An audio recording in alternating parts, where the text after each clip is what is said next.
지난 22일 서울 강서구 등촌동의 한 아파트 주차장에서 40대 여성이 전 남편에게 살해됐습니다. 피해자의 딸은 앞서 전해드린 대로 청와대 국민청원을 통해 가해자 아버지를 엄벌에 처해달라고 호소했습니다. 심신미약이 절대 아니라는 점도 강조했습니다. 경찰은 살인 혐의로 피의자 김모 씨에 대한 구속영장을 신청한 상태입니다. 관련 쟁점들을 백성문 변호사와 좀 더 자세하게 살펴보겠습니다. 어서 오십시오. 네, 안녕하세요. 네, 가정폭력이 살인으로까지 이어진 매우 비극적인 사건입니다. 오늘 오전에 피의자 김모 씨에 대한 구속영장 실질심사가 진행되지 않습니까? 당연히 구속되겠죠. 오늘 이제 오전 10시 30분부터 서울 남부지방법원에서 영장 실질심사가 열리는데요. 네. 조금 전에 말씀하셨던 것처럼 이 사건은 지난 22일 새벽에 발생한 사건입니다.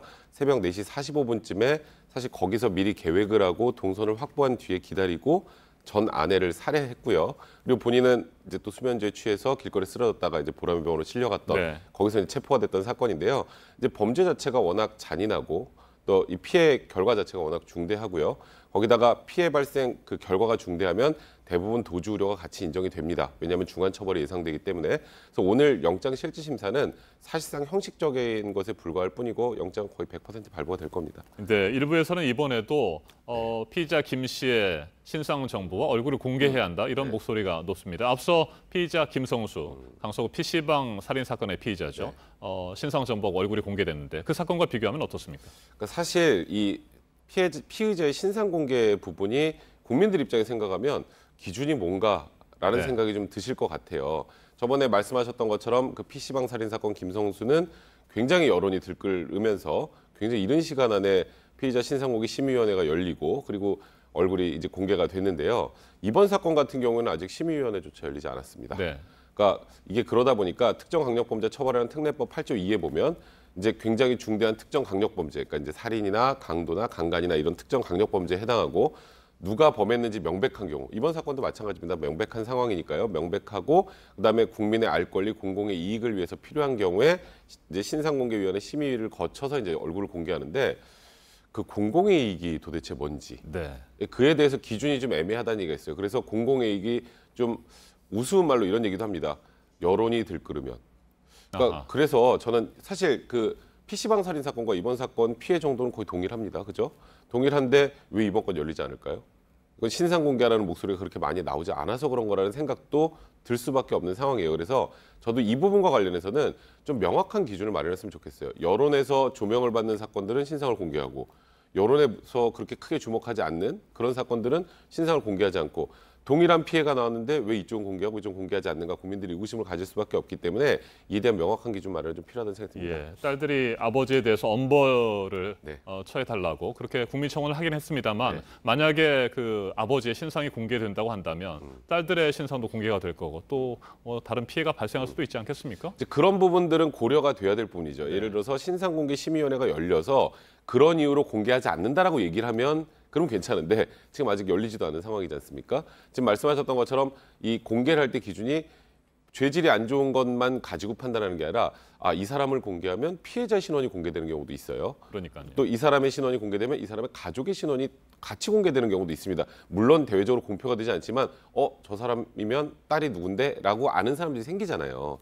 이제 그러다 보니까 이제 그런 것들도 신상 공개할 때 중요한 기준이 되는데 제가 말씀드리는 건 이런 기준들을 가지고 신상 공개할지 말지 여부를 결정해서 국민한테 알리는 게 맞는데 지금은 신상공개 심의위원회 자체가 열리지 않았다는 게 좀 아쉬운 부분입니다. 네, 경찰이 조사를 하면 명확하게 드러나겠습니다만 네. 현재까지 유족들의 주장에 따르면 20년 넘게 가정폭력을 일삼아 왔다고 하고요. 네. 자신의 전 아내를 살해한다고 하더라도 6개월 뒤면 나올 수 있다. 네. 이렇게 하면서 살해 협박까지 계속했다고 해요. 그러니까 딸의 이제 국민청원 내용을 보면 아시겠지만 2015년에 이제 이혼을 하고 네. 6차례 이사를 했는데 뭐 차량의 위치 추적 장치를 부착을 한다거나 여러 가지 방법으로 계속 이제 위치를 확인을 해서 와서 또 그 이후에 이혼한 이후에도 폭력을 일삼고 거기다가 이번에 이 국민청원 게시판에 글을 올린 이 딸에게는 내가 지금 정신병원도 다니고 있고 이거 내가 내 전처를 죽이면 네 엄마를 죽이면 나는 심신미약으로 6개월 있으면 나온다. 이런 얘기를 했다라는 내용이 이제 국민청원 게시판에 네. 드러나 있습니다.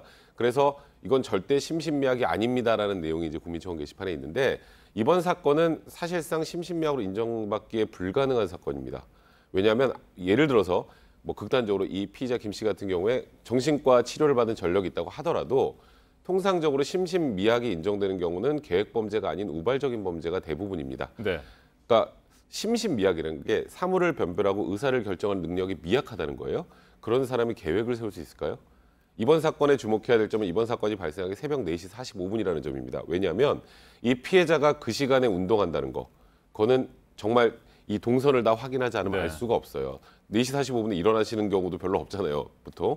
이제 그러니까 이 정도로 피해자가 돌아다니는 거, 피해자의 일상을 완벽하게 체크하고 그 길목에서 기다리다가 흉기를 준비해서 살해를 한 거기 때문에 이거는 심신미약이 인정될 가능성은 없습니다. 네, 그만큼 치밀하게 준비된, 계획된 고의성이 짙은 그런 그렇습니다. 범죄라고 볼 수가 있습니다. 자, 심신미약 부분에 대해서 김성수 PC방 살인 사건도 그렇고요. 이번에도 마찬가지고 특히 이번 피의자 김 씨의 경우에 자신이 심신미약을 주장하면 풀려날 수 있다. 이 정도로까지 생각을 했다고 한다면 정말 심신미약과 관련된 현재 제도, 법의 규정이 문제가 있고 이걸 고쳐야 하지 않느냐 이런 생각이 드는데 어떻게 생각하십니까? 일단 이번 피의자 김 씨는 지금 경찰 조사 단계에서 본인이 심신미약 상태였다는 주장을 하지 않는 걸로 지금 알려져 있는 상황인데요. 지금 말씀하셨던 것처럼 술을 한 잔 마시고 범행을 저지르면 심신미약. 약간 정신과적 질병이 있으면 심신미약. 이제 이런 일들이 생기게 된 결정적인 이유는 과거 이제 조두순 사건부터 이제 시작이 돼서 이게 도저히 심신미약으로 감형이 되면 안 되는 사건들이 심신미약으로 감형이 됐다라는 걸 국민들이 봤기 때문이에요. 맞습니다. 근데 최근에는 이 심신미약과 관련된 기준이 굉장히 엄격해졌습니다. 이제 과거하고 좀 달라졌어요. 이제 그러다 보니까 지금 시청하시는 분들도 그렇고 국민 여러분들이 이것도 김성수도 마찬가지고 이 피의자 김모 씨도 마찬가지고 혹시 또 심신미약으로 감형이 되는 게 아닌가라는 걱정들을 하시는데요. 이제 과거에 비해서 좀 더 엄격해졌을 뿐만 아니라 그리고 이렇게 제가 말씀드렸던 것처럼 계획범죄, 김성수도 계획범죄 아니겠습니까? 흉기를 미리 휴대해서 그런 경우에는 심신미약이 인정되는 경우가 거의 없고요.